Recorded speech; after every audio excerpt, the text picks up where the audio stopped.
하나님을 섬기는 종이라는 특권이 있습니다. 하나님만 경배하는 특권, 모두 연결되는 이야기입니다. 하지만 조금 특색이 있습니다.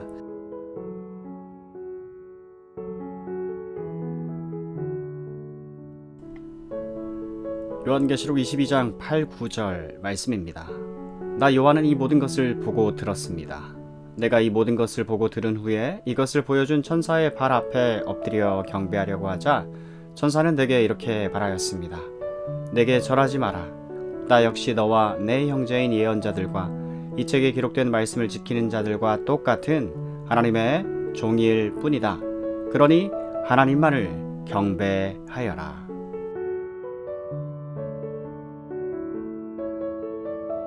하나님을 섬기는 종이라는 특권이 있습니다. 하나님만 경배하는 특권, 모두 연결되는 이야기입니다. 하지만 조금 특색이 있습니다. 오직 하나님께만 영광을 돌리게 됩니다. 여러분, 어느 말씀을 보아야 합니까?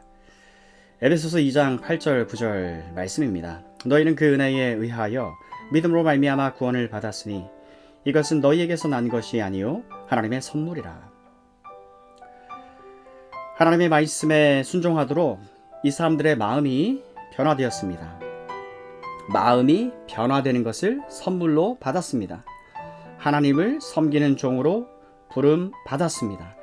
하나님을 섬기는 종, 왕이신 하나님을 섬기는 백성이 된 것은 전적으로 하나님의 선물입니다. 하나님께 속한 사람이 되려면 하나님이 보내신 분을 믿어야 합니다. 그리고 이 분이 믿어집니다. 하나님은 자기 아들을 보내주셨습니다. 하나님의 아들 주 예수 그리스도를 믿는 사람이 구원을 받습니다. 하나님 백성이 됩니다. 그런데 중요한 점은 하나님의 아들 주 예수 그리스도를 믿는 이 믿음마저도 하나님의 선물로 받은 것입니다. 우린 지난 시간에 살펴보았습니다. 다시요. 사람이 구원을 받으려면 하나님이 내신 구원의 길을 받아들여야 합니다. 하나님이 내신 구원의 길은 하나님의 아들 예수님을 믿는 것입니다. 그런데 이 구원 얻는 믿음도 하나님이 선물로 주셔야만 합니다. 예수 믿으세요. 예수 믿으면 지옥 안 가고 천국 간다고 하니까 내가 믿어야 본전이지. 그래서 예수를 믿기로 선택했다고 칩시다. 내일도 믿기로 선택을 합니다. 모레도 믿기로 선택합니다. 결피도 믿기로 결정합니다. 그런데 예수를 믿어도 딱히 유익이 없어 보입니다. 성경을 보면 좋은 말 같기는 한데 솔직히 무슨 말인지 모르겠습니다. 답답합니다. 뭐가 뭔지 모르겠습니다. 예수를 믿으면 부를 받는다거나 화끈한 체험, 또 신비로운 경험 같은 것을 한다고 주변에서 들은 것 같은데 그런 일이 내게는 없고 시간이 지날수록 점점 지루합니다. 모르겠습니다. 예수를 믿으면 좋다고 하는데 당장 일어나는 변화는 딱히 없어 보입니다. 도통 모르겠습니다. 그래서 당분간은 안 믿어야 되겠다. 다음에 정 필요할 때 다시 믿도록 해야겠다. 여러분, 무슨 말씀을 드리려고 이 이야기를 합니까? 주목하세요. 믿는 것은 분명 내가 믿는 것이, 믿어야 하는 것이 맞습니다. 그런데 이 믿음에는 믿어진다 라는 요소가 있습니다. 내가 믿는다 여기에 더해서 믿어진다, 안 믿으려고 해도 믿어진다, 바로 이 요소 말입니다. 믿음을 선물로 받았기 때문에 그렇습니다. 그래서 다시 에베소서 2장 8절 9절 말씀, 에베소 지역의 신자들에게 주시는 사도의 편지요 하나님의 말씀이지요. 너희는 그 은혜에 의하여 믿음으로 말미암아 구원을 받았으니 이것은 너희에게서 난 것이 아니요 하나님의 선물이라. 정리하면 구원받는 거 하나님의 선물입니다. 구원받는 믿음도 받는 거 하나님의 선물입니다. 거듭 여러분께 말씀드립니다. 하나님의 아들 주 예수 그리스도를 믿는 믿음마저도 하나님이 선물로 주지 않으시면 믿어지는 게 아니기 때문에 앞서 말씀드린 것처럼 내가 믿기로 결정한 것으로는 부족합니다. 내가 믿기로 결정한 것이면 내가 믿지 않기로 결정한 순간에 그 믿음은 무효가 됩니다. 그게 아니라 믿음마저도 하나님께 선물로 받는다. 그러기에 믿습니다. 와 동시에 믿어집니다. 믿어지네요. 이 요소가 참 믿음의 요소에는 반드시 있습니다. 사랑하는 여러분, 이처럼 모든 것이 다 하나님의 선물이고요. 나를 설명하자면 이런 선물을 받을 자격이 하나도 없는 사람이에요. 구원의 선물, 또 믿음의 선물 하나님이 안 주셔도 하나님께 안 주신다고 탓할 자격도 없습니다. 그런데 하나님은 순전히 은혜로 나에게 이 구원을 선물로 주셨습니다. 나에게 구원 얻는 이 믿음을 선물로 주셨습니다. 이처럼 거듭난 사람의 특징, 신자의 특징 첫 번째는 은혜의식입니다. 구원의 전적인 은혜성입니다. 내가 구원받은 것, 전적인 하나님의 은혜다. 여러분, 말 그대로 전적으로 100% 하나님의 은혜입니다. 그렇기 때문에 자랑할 것이 있다면 오직 하나님만 자랑합니다. 성부 하나님의 구원 계획, 성자 하나님의 구원 성취, 성령 하나님의 구원 적용이 있어서 오늘 나란 신자가 존재하는 것이기 때문에 주님, 모든 영광은 다 주님의 것입니다. 하나님의 것입니다. 오늘 그래서 9절 하반절 말씀입니다. 하나님만을 경배하여라. 그래서 오늘 두 번째 포인트는 신자의 특징으로 모든 영광은 다 하나님의 것입니다 하는 것입니다. 오직 주님만 자랑합니다. 자랑할 것이 없습니다. 다 받은 것이기 때문에. 아까 에베소서 2장 이어지는 9절 말씀, 행위에서 난 것이 아니니 이는 누구든지 자랑하지 못하게 함이라. 이렇게 귀결됩니다. 그런데 여러분, 이런 경우를 한번 생각해 볼까요? 그래도 제게는, 하지만 조금은 제게는, 여러분, 이게 없습니다. 자기 자랑이 없고 온통 예수님 자랑, 하나님께 감사할 뿐입니다. 고린도후서 10장 말씀을 보실까요? 17절에 자랑하는 자는 주 안에서 자랑할지니라. 또 이처럼 주님 안에서 하는 자랑의 실예를 고린도전서 15장에서 찾을 수 있어요. 10절에 사도 바울의 고백이죠. 그러나 내가 나 된 것은 하나님의 은혜로 된 것이니 내게 주신 그의 은혜가 헛되지 아니하여 내가 모든 사도보다 더 많이 수고하였으나 내가 한 것이 아니요 오직 나와 함께 하신 하나님의 은혜로라. 여러분, 실제로 바울은 많은 수고를 했습니다. 하지만 그의 고백이 내가 말이지 좀 많이 했어, 이게 아닙니다. 이 구절을 다시 보실까요? 문장마다 하나님의 은혜가 빠지지 않았습니다. 나 된 것은 다 하나님의 은혜로 된 것이다. 내게 주신 하나님의 은혜가 헛되지 아니하였다.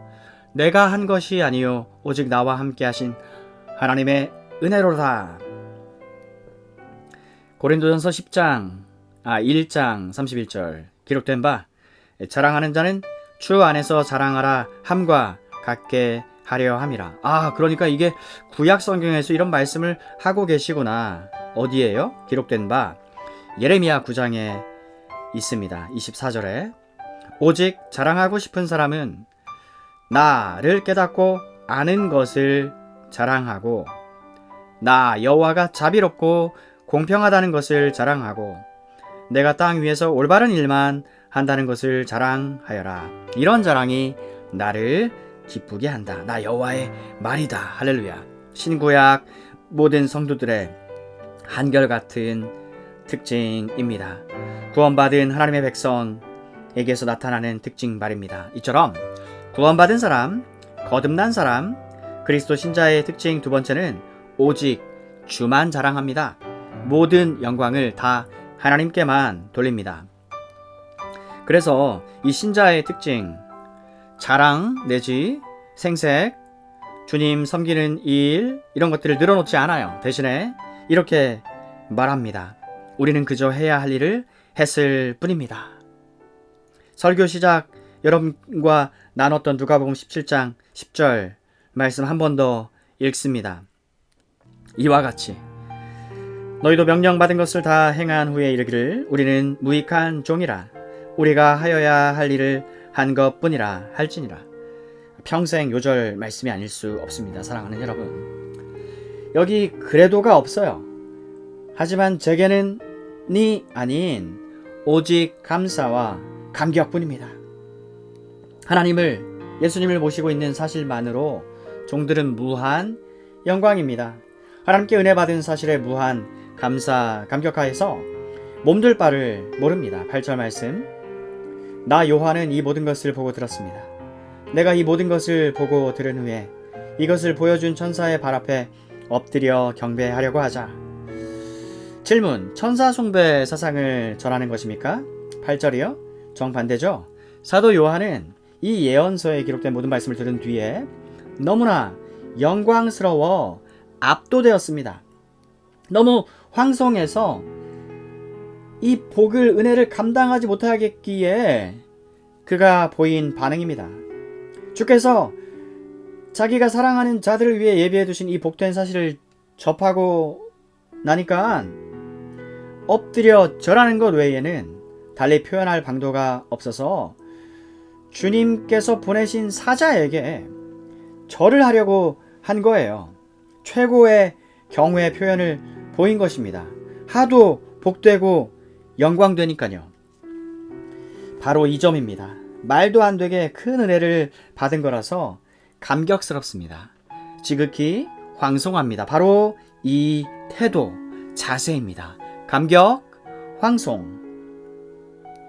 영광된 것을 영광된 것으로 알고 감격, 황송함을 보입니다. 이것이 여러분 거듭난 사람, 즉 신자의 특징 세 번째입니다. 오늘 우리는 신자의 특권을 성경 마지막 장 오늘 본문 속에서 함께 보았습니다. 거듭난 자는 성령을 받았습니다. 영생을 얻었습니다. 하나님과 예수님을 섬깁니다. 하나님의 얼굴을 봅니다. 하나님의 소유된 백성이므로 하나님의 이름이 그들 이마에 기록되어 있습니다. 하나님의 빛 가운데 삽니다. 왕이신 하나님 큰 아들들입니다. 왕족이기에 왕처럼 삽니다. 하나님의 말씀을 들을 귀가 있습니다. 하나님의 친구입니다. 주님의 다시 오심의 약속을 재차 확인받습니다. 하나님의 말씀을 지키는 특권이 있습니다. 사단의 종이 아니라 하나님의 종이라는 복된 신분입니다. 오직 하나님께만 영광을 돌립니다. 그래서 다시 9절 하반절 하나님만을 경배하여라. 신자에게서 나타나는 한결같은 특징으로 하나님의 은혜를 알고 자신을 자랑하지 않으며 모든 영광, 감사, 찬송을 하나님께만 돌립니다. 여러분, 하나님이 우리를 안 구원하셔도 우리는 할 말이 없습니다. 그런데 한량없는 은혜, 갚을 길 없는 은혜가 나에게 베풀어졌습니다. 말도 안 되는 기막힌 은혜가 타인에게 갈 뻔한 것이 나에게 베풀어졌으니 날마다 더욱더 큰 감사와 감격과 황송함 가지고 주님만을 드높이시는 기쁨의 무익한 종 다 되시기를 주님의 이름으로 축원드립니다. 말씀을 마칩니다.